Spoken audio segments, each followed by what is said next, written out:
8 September 1943. Italy's armistice with the Allies fractures the Axis and triggers Operation Aceh, Germany's rapid occupation of the peninsula. Rome, declared an open city, fills with Wehrmacht and SS units securing ministries, rail hubs, and telephone exchanges. The smallest sovereign on the map, 44-hectare Vatican City, suddenly sits inside a German-occupied capital. At 1945, Marshal Pietro Badoglio's broadcast announces the ceasefire. By 2000, German contingency plans per-written under the Aceh Directive are in motion. Staff cars push through the Lungotver, Feldgendarmerie gorgets flashing at improvised checkpoints. Elements of the 2nd Parachute Division and police detachments move on the Quirinale, the ministries near Via September, and the switching centers that stitch the city to the rest of occupied Europe. Terminized platforms are posted with sentries. Tiburtina and Trastevere yards see locomotive crews ordered to stand by or uncouple rolling stock. The armistice turns Rome's map into a checklist. Secure the nodes, silence confusion, and preempt Italian formations before they can organize. Through the night, the capital's own command dissolves. The royal convoy carrying Victor Emmanuel III and Badoglio departs before dawn on 9 September, routing east to the Adriatic at Pescara, and then by corvette to Brindisi. Italian divisions in and around Rome, Grenadiers of Sardinia among them, receive fragmentary orders and fire sporadically at German columns before being outflanked or disarmed. 2 days later, on 10 September, the last organized resistance at Porta San Paolo collapses. A German military commandant will be installed. An open city remains open, but now under an occupier that writes the schedules, controls the wires, and surveys the streets. Inside this ring sits a state the size of a rail yard. Vatican City's neutrality rests on the Lateran Treaty of 1929 and on practical arrangements. Its own gendarmes, the Swiss Guard at roughly 110 men, the Ceremonial Noble Guard, and the Palatine Guard mobilized across papal extraterritorial properties in the city. Its infrastructure is compact and exposed. A short rail spur through the Leonine Wall, a power station, an archives complex, and the tall lattice of Vatican Radio. St. Peter's Square is both forecourt and frontier. A few steps separate Italian police on one side of Bernini's, colonnade from Vatican sentries on the other. You could cross that border in less than a minute. Crossing it with rifles would change the war's diplomatic weather. Armistice night rewrites routines on both sides of the colonnade. German embassy staff to the Holy See, led by Ambassador Ernst von Weizsäcker, maintain their post on the Tiber and forward assessments to Berlin on the legal and political hazards of violating neutral ground. SS Obersturmbannführer Herbert Kappler sets up at Via Tasso to manage security, arrests, and intelligence. His files will soon include maps of church properties and notes on suspected hideouts. The Wehrmacht's theater commander, Field Marshal Albert Kesselring, allocates troops by operational necessity, measuring rail lines and coastal roads rather than ceremonial boundaries. No German order survives that night directing an assault on the Apostolic Palace. What is documented is a bureaucratic argument beginning to form. Treat the Vatican as a sensitive enclave to be watched, or as a potential threat to be neutralized. Within the Vatican, guard rosters lengthen and seals are checked on doors to archives and treasuries. The gendarmerie regulates access points into the Cortile di San Damaso. Curial offices reduce exterior movements. Messengers shift to interior courtyards and cloistered passages.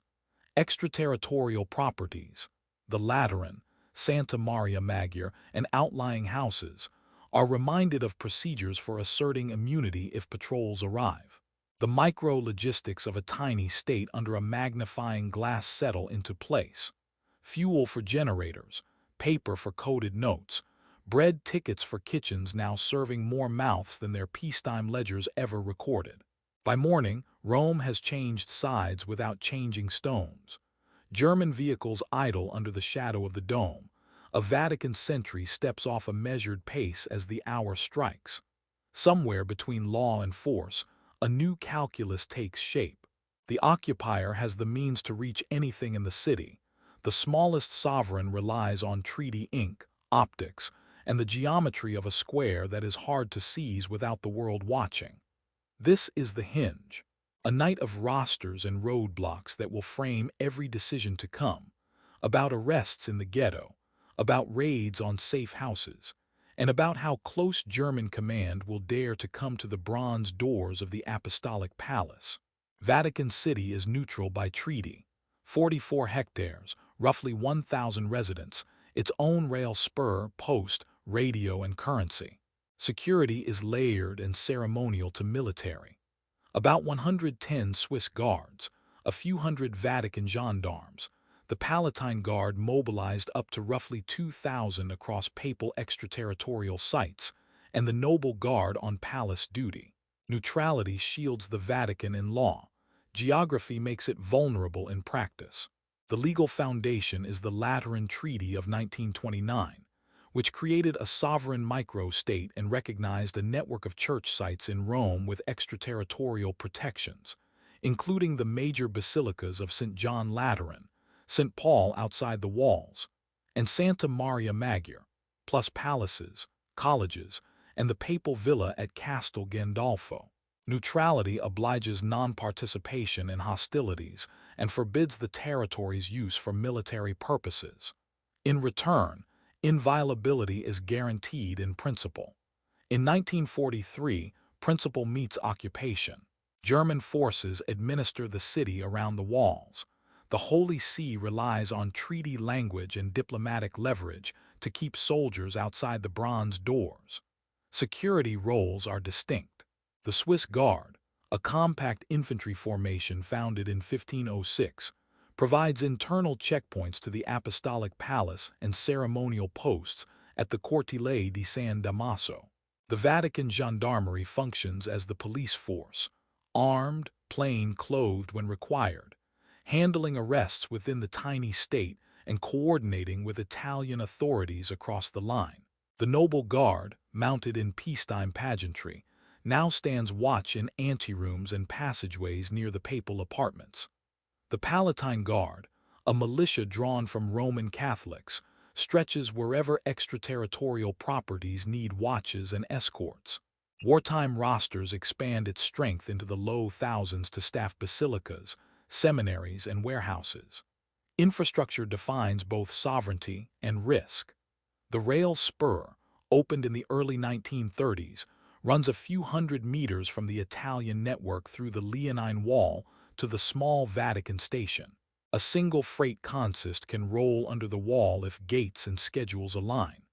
Power comes from a compact plant inside the gardens and from Italian lines outside. Fuel deliveries in wartime must be negotiated. The state mints coinage pegged to the Italian lira, prints its own stamps, and runs an independent postal service prized by collectors. Vatican Radio, inaugurated in 1931 with shortwave transmitters designed by Marconi's engineers, broadcasts religious and diplomatic programming. By 1943, German monitoring units listen to every word and protest anything they deem political. The border is measured in gates. Porta Sant'Anna takes service traffic. The Arch of the Bells and the Bronze Door lead toward the Apostolic Apartments. Postern doors open into service alleys. St. Peter's Square is an ellipse roughly 240 by 196 meters, a public place that doubles as frontier. On one side stand Italian or German sentries, on the other, gendarmes and Swiss guards. You can cross in seconds. Any armed crossing would be visible to thousands. Neutrality turns daily life into procedure. Passes for couriers are printed, numbered, and logged. Vehicles crossing to extraterritorial sites carry placards and clerical riders. Communications with dioceses abroad move by cipher through the Secretariat of State. The gendarmerie inventories weapons, mostly pistols, a few submachine guns and bolt-action rifles, and checks seals on archives and treasuries.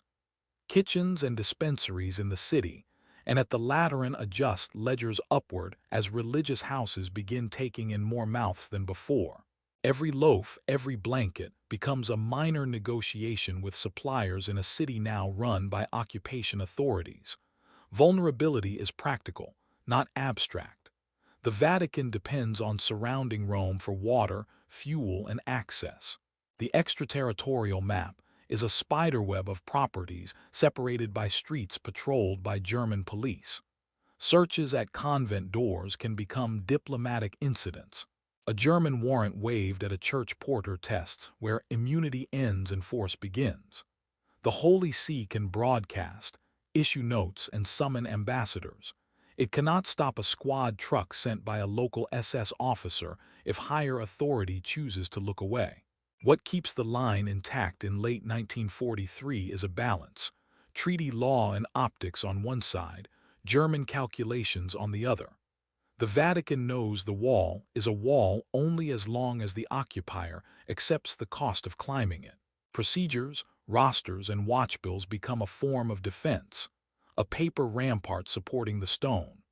In the months ahead, every arrest outside, every sheltering inside, will test whether neutrality can hold in a city where decisions are made at desks within walking distance of the colonnade. German cables and staff logs in mid-September 1943 focus on controlling Rome and pre-empting Italian defections. Within this traffic sits the unresolved question of the Holy See. Ignore it, seal it, occupy it, or remove its head of state. No signed, surviving order to abduct Pius XII has been found. Several post-war testimonies nonetheless claim such a directive was discussed. The question lands across multiple desks. At Führer headquarters in East Prussia, operations staff are writing HC annexes to secure rail corridors and disarm Italian formations. In Rome, the Wehrmacht's commandant weighs troop economy against the need to keep the capital calm. The Foreign Office monitors neutral opinion in Madrid, Lisbon, Dublin, Bern, and Buenos Aires. The Reich Main Security Office considers the Vatican a node of information and shelter. Each institution frames the Holy See differently: diplomatic hazard, police problem, or target of opportunity. 4 options recur in the paper trail and later recollections. Ignore. Treat Vatican City as a pocket of law inside a city of force, letting its neutrality stand while German units pass around it. Seal. Posts at the colonnade, phone taps, censorship of the Vatican daily, and observation of Vatican radio schedules. No entry, but everything noted. Occupy. March through the bronze door, seize the radio mast, and control the apostolic palace. Remove. Detain Pius XII to prevent declarations or coordination with the Allies. The first 2 options are easy to start and hard to justify abandoning. The last 2 are operationally simple and politically explosive. The political calculation is spelled out most clearly in dispatches from the German embassy to the Holy See. Ambassador Ernst von Weizsäcker warns that any violation of Vatican sovereignty would reverberate through Catholic populations in occupied Europe and neutral states, complicate relations with Italy's remaining institutions, and hand the Allies a propaganda weapon. He argues for surveillance and restraint. Himmler's security apparatus, represented in Rome by SS Obersturmbannführer Herbert Kappler, compiles maps of extraterritorial sites and maintains watch on convents and colleges. These are the bureaucratic outlines of a siege without an assault. Military voices largely avoid the church question in their surviving field summaries. Kesselring's staff prioritizes lines of communication to the southern fronts. The Roman command issues regulations for public order and requisitions vehicles. Its diaries do not show planning conferences to storm the Leonine Wall. If such discussions occurred, they left no standard record in the files now open. Later testimonies complicate this quiet. SS Obergruppenführer Karl Wolff, higher SS and police leader in Italy, will claim that Hitler tasked him to prepare for seizing the Vatican and the Pope, and that he delayed execution. Eugen Dahlmann, the SS interpreter attached to Mussolini and the German embassy, describes similar conversations about neutralizing the Holy See in case of unrest. These accounts lack corroborating orders with dates, unit numbers, and signatures. Historians note the narrators' post-war incentives to portray themselves as moderating forces. What Berlin fears is not only a speech or a broadcast but a cascade. A public papal protest about deportations, a call for Catholics to resist, or an Allied attempt to use Vatican territory could ignite street movements the occupier would have to suppress in full view of the world's cameras and correspondence. German planners also understand the composition of their own ranks. Millions of soldiers from Catholic regions of the Reich and annexed territories. An attack on the Pope risks morale in places where morale can ill afford strain. Practical measures become the default. Vatican radio's shortwave output is monitored. Protests about political content are filed. Censors read l'Osservatore Romano with a ruler. Sentries regulate approaches to the colonnade and note car plates entering the Arch of the Bells. The extraterritorial map is studied for quick cordons should the situation demand it. Behind the paperwork lies a test of nerve. How long can optics and treaty language hold against a security logic that solves problems with trucks and keys? That autumn, Berlin's problem remains unresolved in ink, resolved in practice day by day. The occupier watches, measures, and chooses not to cross the threshold. The absence of a stamped order will later divide scholars. What is not in dispute is the atmosphere it created. A neutral enclave under a magnifying glass, a security apparatus with the means to act, and a capital in which a few hundred meters of stone and colonnades separate law from the men who could set it aside. Rome falls under Field Marshal Albert Kesselring's overall command. Security inside the city is run by SS Obersturmbannführer Herbert Kappler at Via Tasso. Kappler manages surveillance of embassies and church properties, compiles lists, and liaises with Eichmann's envoys. German police doctrine treats the Vatican as a special case, neutral, respected, and yet a potential hub of intelligence and rescue networks. Kesselring, as Commander-in-Chief Southwest, measures the city by roads and rails. His staff schedules convoys to the southern front and assigns garrisons to junctions, depots, and airfields. Public order in Rome itself is delegated to the city commandant, first General Rainer Stahel, then General Kurt Melzer, while security policing runs through Kappler's office, formerly the local command of the Sicherheitspolizei, and SD. Above Kappler sits the BDS headquarters in Verona and the higher SS and police leader in Italy, Karl Wolff. The structure is layered. Embassy, Wehrmacht, and SS each control part of the city's nervous system. Via Tasso 145 is the SS hub. Interrogation rooms occupy the lower floors. Upstairs, desk officers file card indexes on foreigners, political suspects, and Jews. Department IV, Gestapo handles arrests and deportations. Department III, SD collects political intelligence. Department V, Kripo tracks ordinary crime for leverage. Phones are tapped. Postal interceptions are logged. Informants record whispers from cafes, parishes, and ministry corridors. Italian collaborators, elements of the Republican police, the Bandicock and later Questor Pietro Caruso's office, supply addresses and vehicles. Kappler's roster includes officers who will enter the record for later crimes, among them Erich Priebke. The Jewish desk becomes a priority. In late September 1943, Kappler delivers an ultimatum demanding 50 kilograms of gold from the Roman Jewish community within 36 hours under threat of reprisals. The weight is collected with a documented Vatican offer to make up any shortfall and delivered. 3 weeks later, before dawn on 16 October, SS squads seal streets in the ghetto and across the city. Records list 1259 arrested. 1023 are deported on a train that departs on 18 October toward Auschwitz. 16 return after the war. The operation is planned with data exploited from Italy's 1938 racial census and municipal registers. Eichmann's envoy Theodor Dannecker oversees the roundup and soon departs. Friedrich Bosshammer, operating from Verona, will push deportations in the months that follow. Between the colonnades and Via Tasso runs a line of consultation.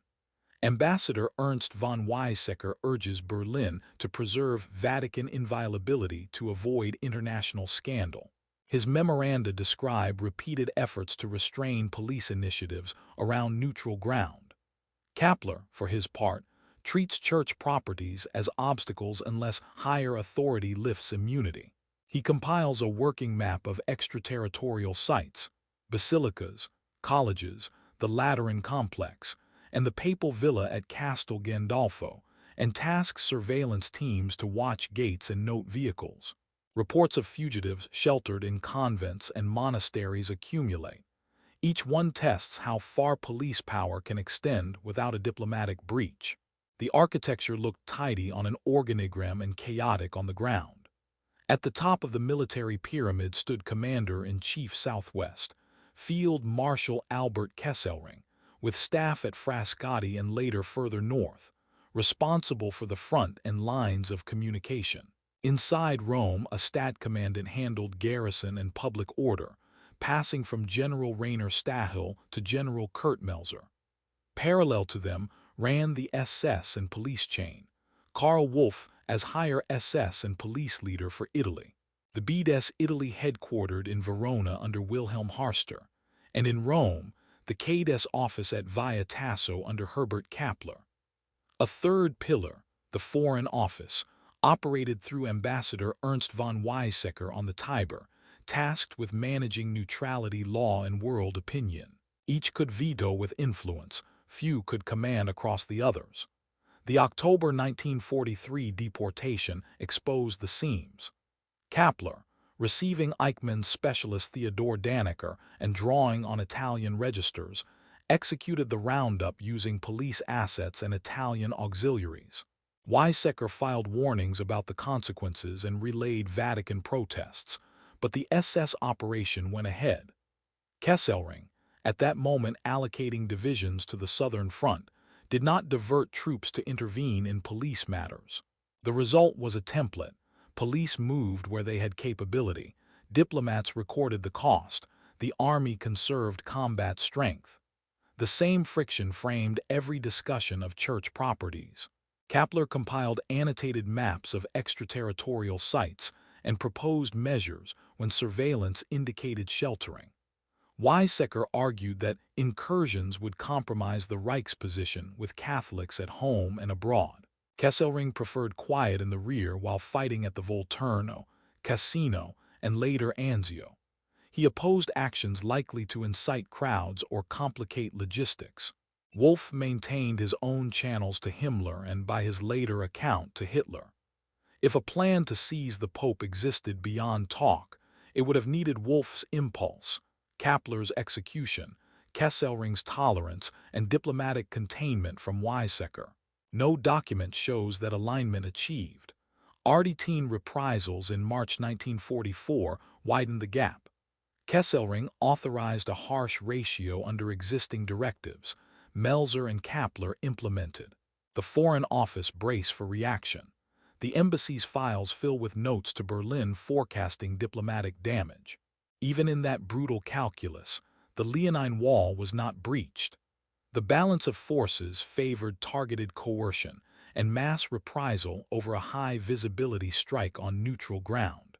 Wolff's later claim that he stalled a seizure adds a post-war layer to the matrix. His authority covered SS and police across the peninsula, but did not extend automatically into the army's command of Rome or into the embassy's control of narrative. Historians parsing his statements note that they fit a system where the SS could plan, but success depended on military acquiescence and diplomatic risk acceptance. In the surviving record, acquiescence and risk acceptance stop short of the bronze door. The paperwork tells the story of a divided machine.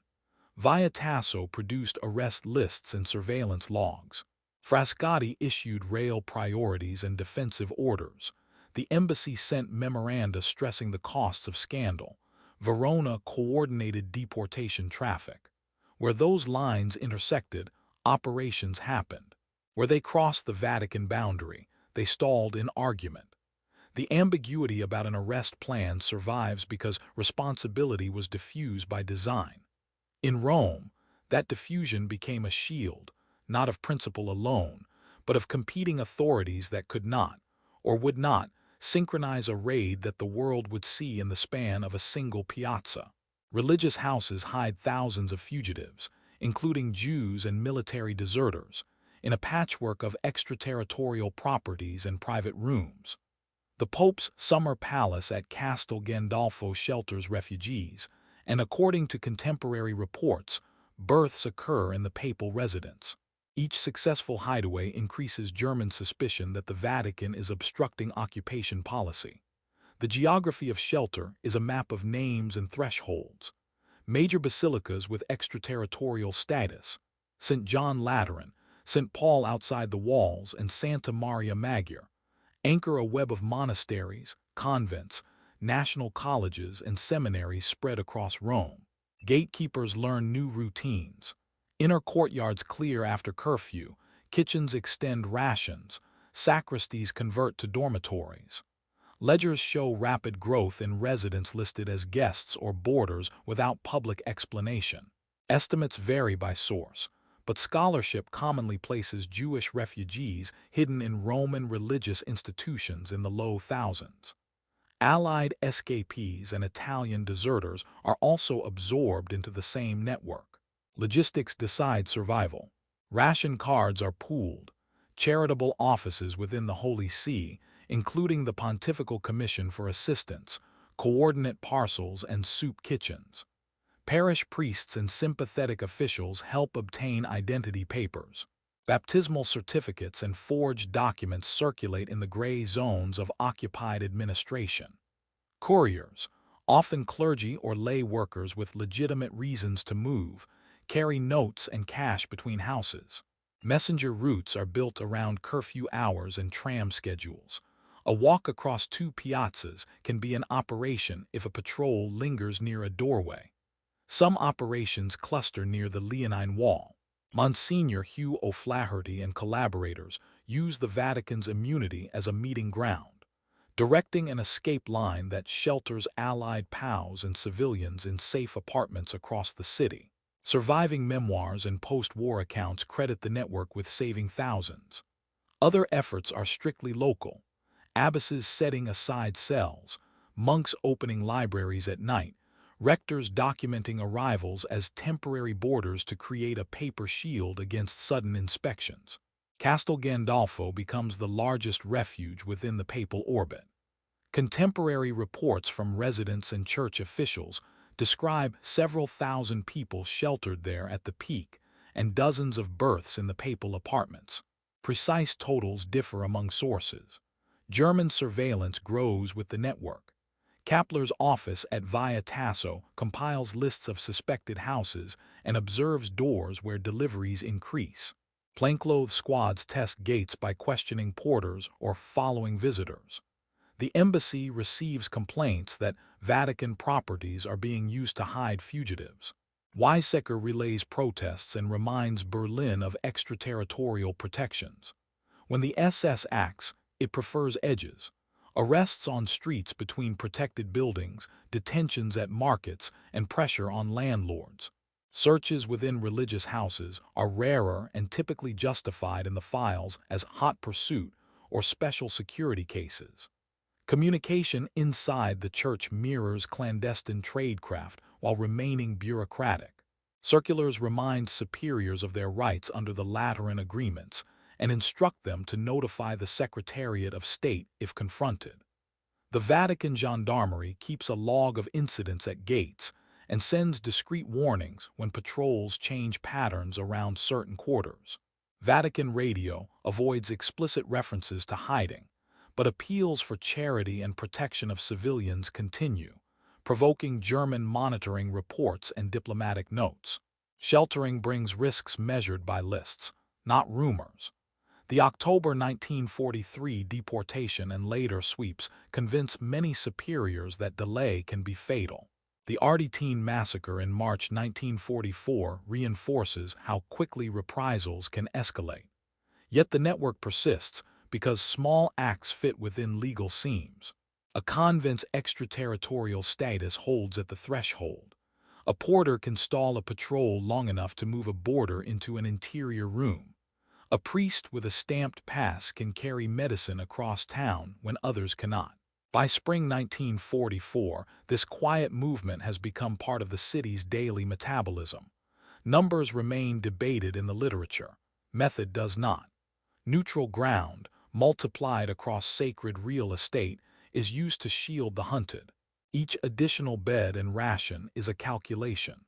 The law of immunity on one side of the door, the occupier's suspicion on the other, and a city where salvation often travels the distance between a street and a cloister in the space of a minute. Through spring 1944, no German unit crosses the Leonine Wall to arrest the Pope. Patrols outside intensify. Arrests continue elsewhere. Vatican courtyards remain tense but unviolated. The failure to move from rumor to action will later be explained as Wolff's delaying, Weizsäcker's diplomacy, Kesselring's focus on withdrawals, or Hitler's shifting priorities. Documentation does not settle which factor prevailed. What the record does show is routine turned into defense. German posts at the colonnade narrow movement to a few controlled funnels, while plainclothes teams watch gates to nearby monasteries and colleges. Vatican gendarmes extend interior watches. Swiss guards hold fixed posts that force any intruder to pass within meters of known sentries. Vatican radio trims language and keeps to religious programming. Scripts are cleared with an eye to German monitoring notes that arrive almost daily at the embassy. The Secretariat of State routes sensitive correspondence by pouch instead of wire. Nothing here is dramatic. Everything is deliberate. On the German side, strategy pulls attention away from the Bronze Door.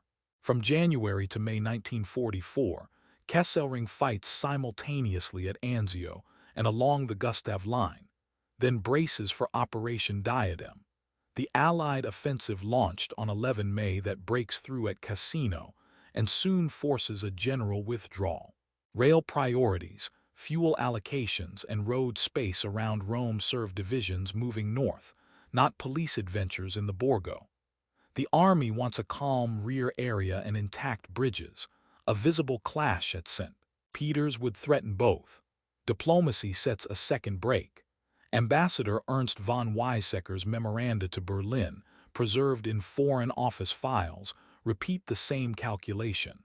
Breaching Vatican sovereignty would echo from Iberia to Latin America, complicating relations with neutral governments and Catholic populations under Axis control.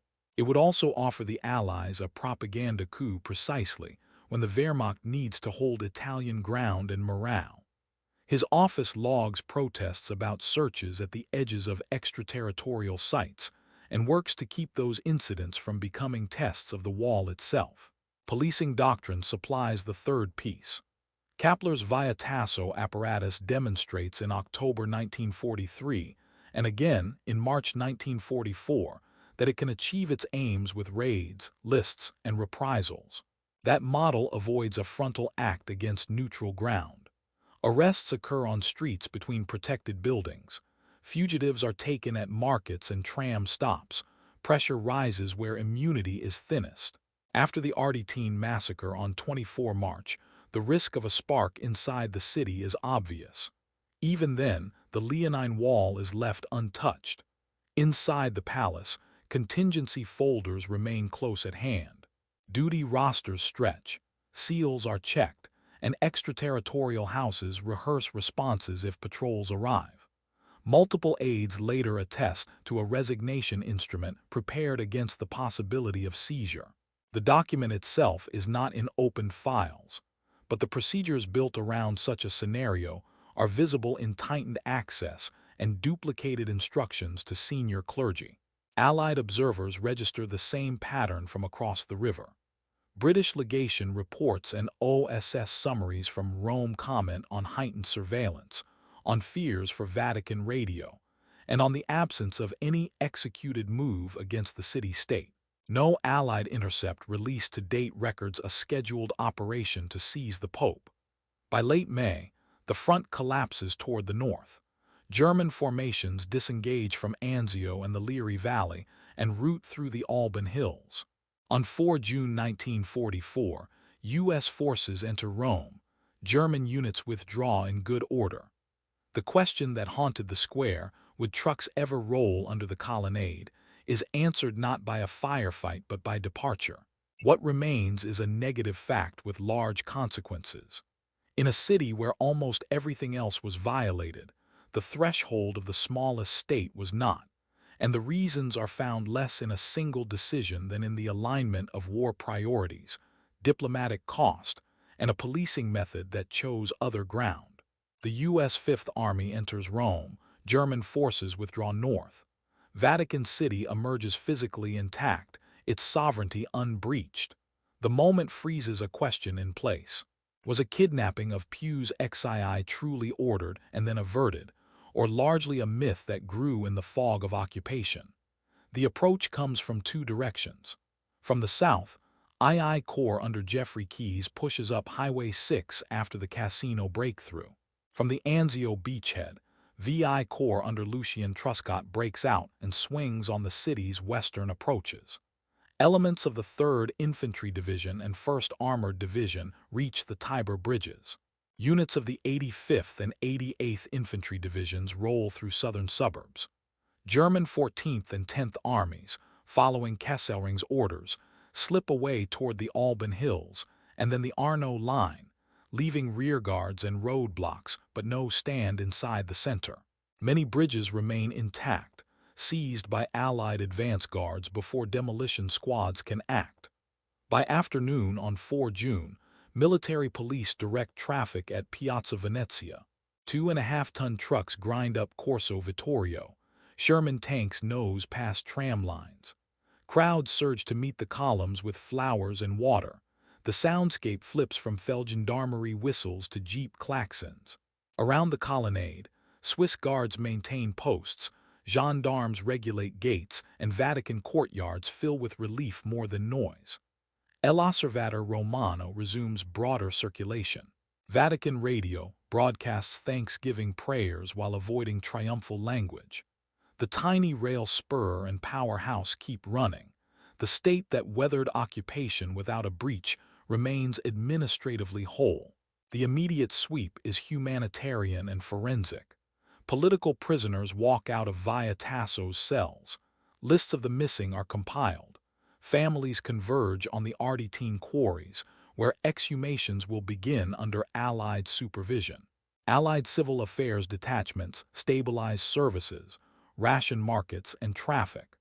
The Holy See's relief offices expand distributions to parishes and convents that sheltered thousands through the winter. Precise totals for those hidden remain debated. The movement now spills into daylight, with refugees stepping out of sacristies and monastic libraries where ledgers had recorded them as boarders. Allied intelligence officers move through former German offices collecting papers before they are burned or pilfered. Some SS files survive, many do not. The German embassy staff departs with their army. What remains in the Chancery and in police records contains no operational order to seize the Vatican. OSS and British CIS summaries from June and July note the absence of such documentation while recording interviews about occupation routines, radio monitoring, and the October deportation. In the Apostolic Palace, contingency folders return to drawers. The resignation instrument described by papal aides remains unproduced. The clerks who built procedures around it revert to normal schedules. The question of a foiled kidnap attempt does not resolve with liberation. It recedes into memoirs yet to be written and trials yet to be convened. When Wolfe later claims to have stalled an order, and Dahlman writes of conversations about neutralizing the Holy See, their words will land on a Rome that remembers trucks at the piazza and a wall that was never crossed. 2 days later, the Normandy landings overshadow Rome in world headlines. For the city and for the Vatican, the quiet fact holds more weight than the omission of headlines suggests. A micro-state surrounded by occupation emerged unentered, protected as much by the occupier's calculations and the defender's procedures as by stone. The files gathered in June 1944 will leave historians with a durable absence. No stamped plan, no unit timings, and a durable presence. The memory of a day when the war moved past the dome and left the bronze doors unopened. In the 1960s, 1990s, memoirs, interviews, and court testimonies by Wolff, Kapler, Eugen Dahlmann, and others bring the alleged plot into public view. The accounts overlap on intent but diverge on specifics. Some scholars accept that a plan existed at the level of Furu intent. Others judge the evidence insufficient for a concrete operation. The most cited post-war narrator is Karl Wolff. At his 1964 trial in Munich for deportations from Italy, and in interviews thereafter, he asserted that Hitler tasked him in late 1943 to prepare measures against the Vatican, including possible detention of Pius XII. Wolff said he delayed or obstructed execution for political reasons. His statements lacked an order number, a code name, or unit tasking. Courts convicted him on other grounds. Historians later flagged his incentive to present himself as a restraining actor while seeking leniency and rehabilitation. Eugen Dahlmann, the SS Italianist and interpreter attached to the embassy, and Mussolini, published memoirs soon after the war and gave interviews over decades. He described high-level conversations about neutralizing the Holy See in the event of unrest or Allied entry into Rome. Dahlmann supplied atmospherics and names, but no archival paperwork. His recollections align with a climate of contingency, not an executed plan. Herbert Kapler left a different trail. Interrogation records, a 1948 conviction in Italy, and later interviews before his 1977 escape from house arrest. His surviving statements focus on arrests, deportations, and via tasso procedure. Where the Vatican appears, it is as surveillance and mapping of extraterritorial properties. He did not produce an operations order to occupy the Apostolic Palace or seize the Pope. When asked, he framed actions against church sites as subject to diplomatic constraint unless higher authority overruled it. Set against these voices are files opened or published in the same decades. The Vatican's multi-volume Acts et Documents du Saint-Siège, 1965-1980, 1. Prince wartime correspondence of the Secretariat of State. No German directive to kidnap the Pope appears. German Foreign Office papers preserve Ambassador Ernst von Weizsäcker's warnings against violating Vatican sovereignty. They also contain no instruction to cross the Leonine Wall. Wehrmacht diaries and Kesselring staff summaries fixate on front-line logistics rather than palace operations. Allied intelligence digests released in the 1970s-1990s, including OSS and British summaries from Rome, note fears for Vatican radio and neutrality, but record no intercept or human report of a scheduled seizure. Historiography in these years splits along evidentiary lines. Some scholars, reading Wolff and Dahlmann against SS capability and the broader climate of coercion, conclude that Hitler's intent likely existed, but was not carried to execution. Others point to the absence of a stamped order, unit roster, or timing window and classify the story as post-war self-exculpation inflated by popular retellings. Where numbers and dates are demanded, the record offers none. Where motive and means are considered, both are abundant. By the 1990s, the debate had settled into two sentences that could both be true. German officials discussed neutralizing the Vatican. No documentary proof has surfaced of an authorized, timed operation to abduct Pius XII. The memory that formed in Rome of trucks that never turned under the colonnade remains anchored more by what witnesses believed might happen than by papers showing that it would.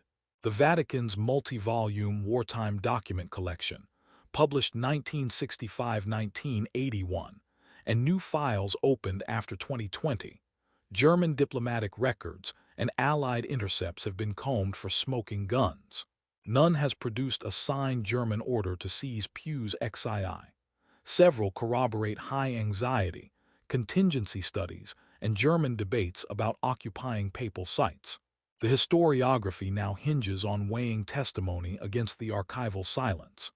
What the Acts et documents du Saint-Siège established decades ago is now joined by the post-2020 opening of the Pius XII pontificate files in the Vatican Apostolic Archive and the Secretariat of State. These holdings amplify the texture of 1943–44. Note verbal exchanges with the German embassy, internal memoranda on asserting extraterritorial rights, gendarmerie incident logs, and planning papers for shelter and communications. They show tightened guard routines, instructions to religious superiors on dealing with patrols, and cautious edits to Vatican radio scripts. They do not contain a code name, a unit roster, or a timed directive to lay hands on the Pope. On the German side, the Politisches Archiv des Auswärtigen Amts preserves Ernst von Weizsäcker's dispatches counseling restraint and cataloging the diplomatic cost of violating Vatican sovereignty. Wehrmacht war diaries and Kesselring staff summaries focus on the front, withdrawals, bridges, and fuel. Security police files are fragmentary. RSHA and local SD records were heavily culled or destroyed in 1945, leaving gaps precisely where a police-driven operation order might have lived. Even so, surviving papers from Rome and Verona detail deportation logistics and surveillance of church properties, without progressing to a palace seizure plan. Allied eyes saw much and missed nothing on this point.